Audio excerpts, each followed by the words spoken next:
Hello, my name is Peter Schwindt from Sandia National Laboratories, and today I'll be telling you about the development of an optically pumped magnetometer system for magnetoencephalography.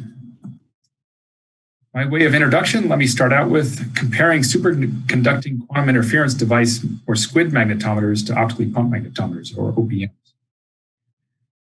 And so the top row here, we have a traditional commercial SQUID system, where you have a person placing their head inside of a cryogenic dewar, where you have, with some standoff, several or many magnetometers and gradiometers placed around the head. And typically, because of the cryogenics of the system and the required liquid helium temperatures of 4 Kelvin, the standoff between the brain and the sensors is some 30 millimeters or more.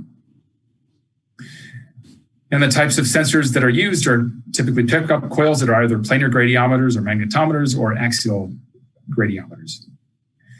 And then here's the picture of a commercial system where we have a subject whose head is placed inside of the full head MEG system. In comparison, we can start to think about a sensor that can go directly on the scalp, and that's what we're trying to do with optically pumped magnetometers. And so you can have a full head array with sensors placed around the head. And with them right on the scalp, you can bring the sensors within 15 millimeters or so of the outer surface of the brain. And then for optically pumped magnetometers, the distance between the outside of the sensor to the measurement volume within the sensor ranges between 4 to 10 millimeters, depending on the system.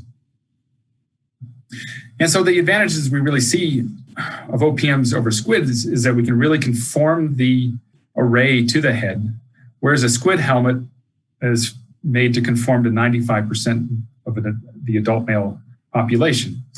And so subjects with much smaller heads require or are going to have much larger standoffs than are shown in this picture here. And so that decreases the signal-to-noise ratio. And also what we think is particularly interesting about OPMs and other on-scalp sensors is the possibility of having a higher density of sensors right on the scalp and access to higher spatial frequencies of the magnetic field topology as it moves across, as you move across the surface of the scalp.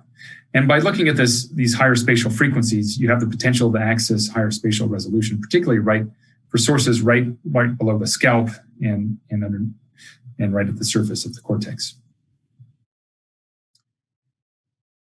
So now I want to describe the optically pumped magnetometer that we're developing in Sandia National Labs. It's a little bit of different scheme that you'll see from some of the commercial magnetometers, commercial OPMs, but they have a lot of properties in common as well. And they all start out with a glass cell that contains rubidium atoms, or at least some form of alkali atom. In our case, it's rubidium.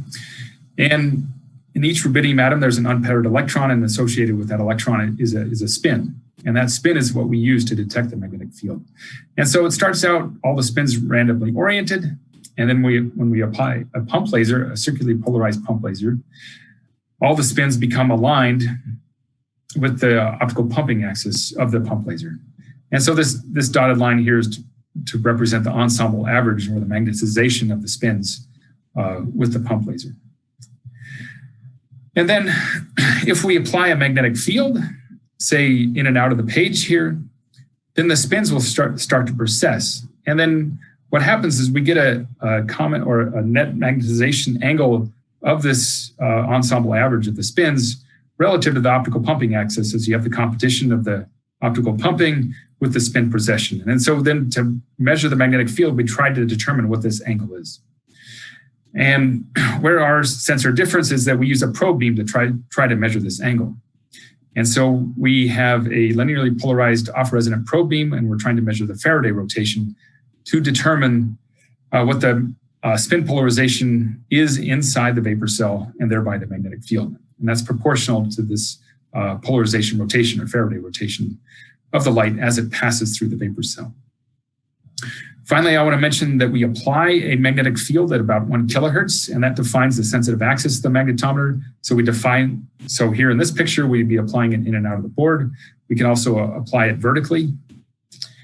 And so we can measure 2 different field components of the magnetic field. Okay, so for the 4-channel sensor design that we've developed, here's a schematic of it. And so this is the sensor that we're going to be using throughout the talk here. And so we bring in light on an optical fiber. We use 795 nanometers to pump the atoms and a 780 nanometer laser to probe the atoms. And these are resonant with 2 different transitions for rubidium-87. And so we bring the light in and create the correct polarizations for the 780 and 795 with this dual wave plate here.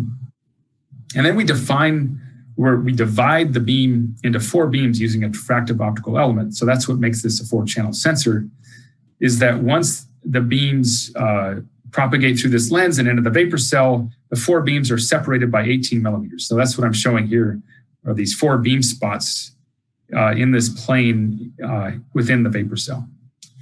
And so we get these 4 spatially separated channels that allows us to measure the magnetic field at each one of these locations.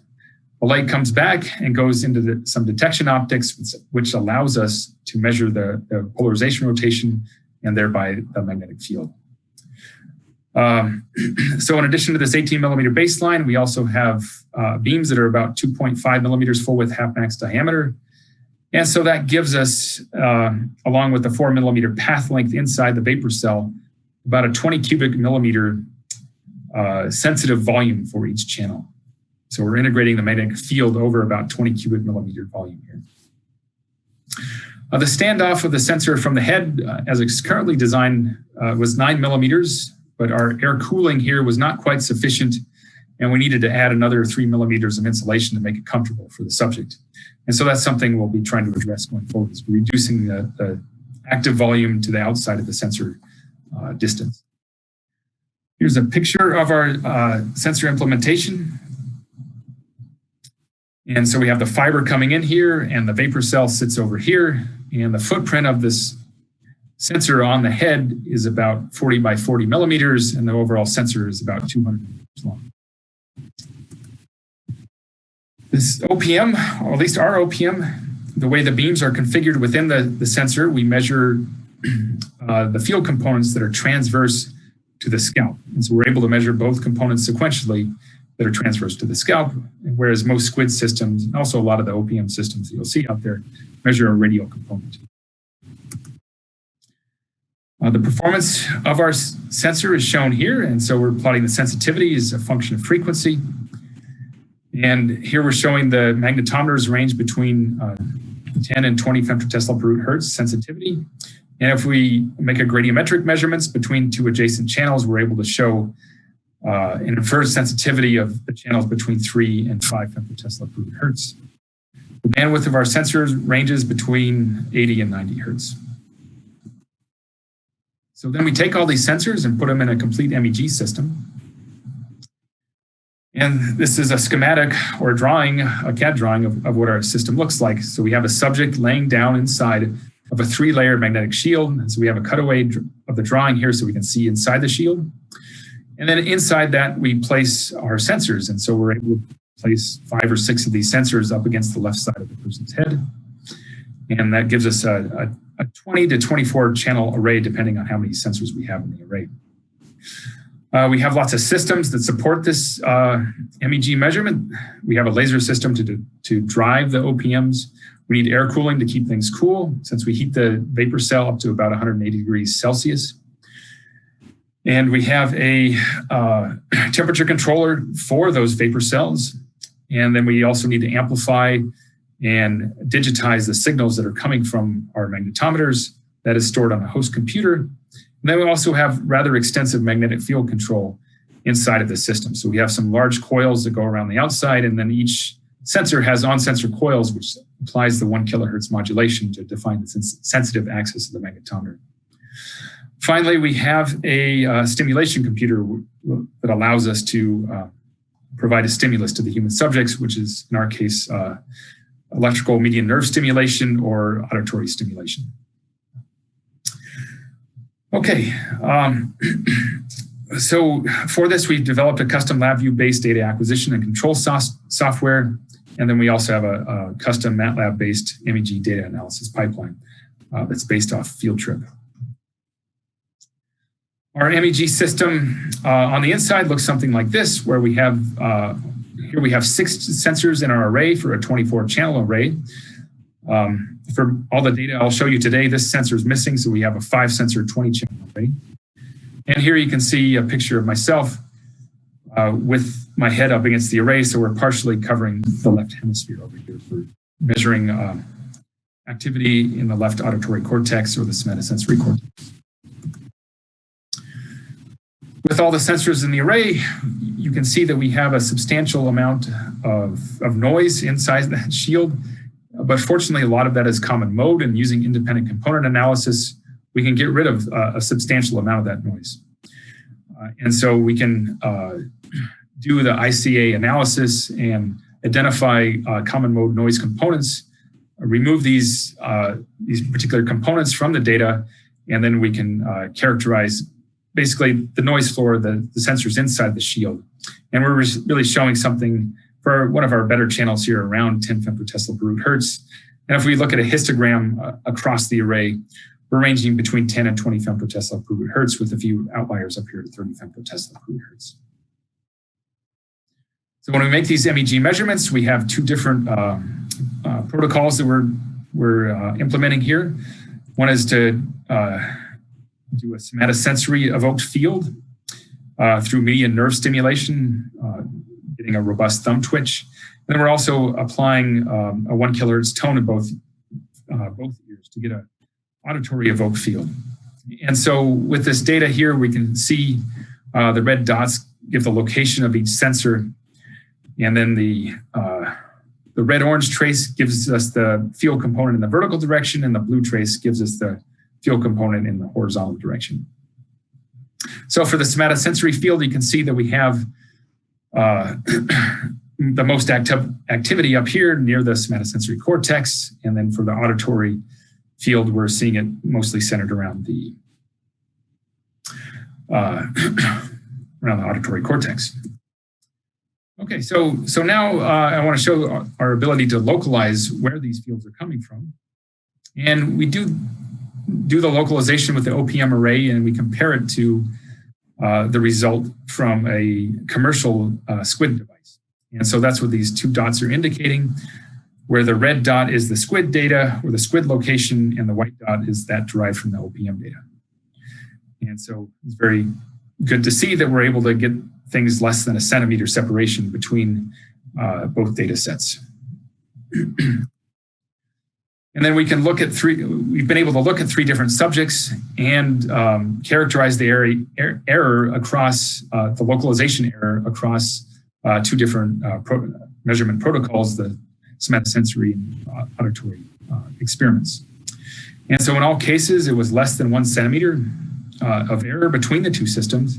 And also what is particularly interesting is the signal and noise ratio. And in fact, with the OPM in all cases, except for this top row, we were able to have a higher signal and noise ratio for the measurement of the MEG evoked fields compared to the SQUID system. So it's really showing that by getting closer, we're able to improve the signal and noise ratio, even though we have a somewhat reduced performance compared to the SQUID system. Okay, so let me finish up by talking about future directions here. And so we're now in the process of scaling up towards a 108-channel array. And we're looking for improved spatial resolution.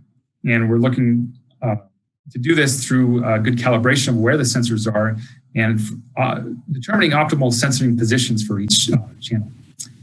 So we can really improve localization in the area of interest. This will be placed inside of a magnetically shielded room. And then we're also looking to redesign the OPM and build 27 sensors. And so in the redesign, we're looking to improve performance, make simpler manufacturing, higher reliability. And we're also looking at a technique to measure all 3 field components that we're pretty excited about.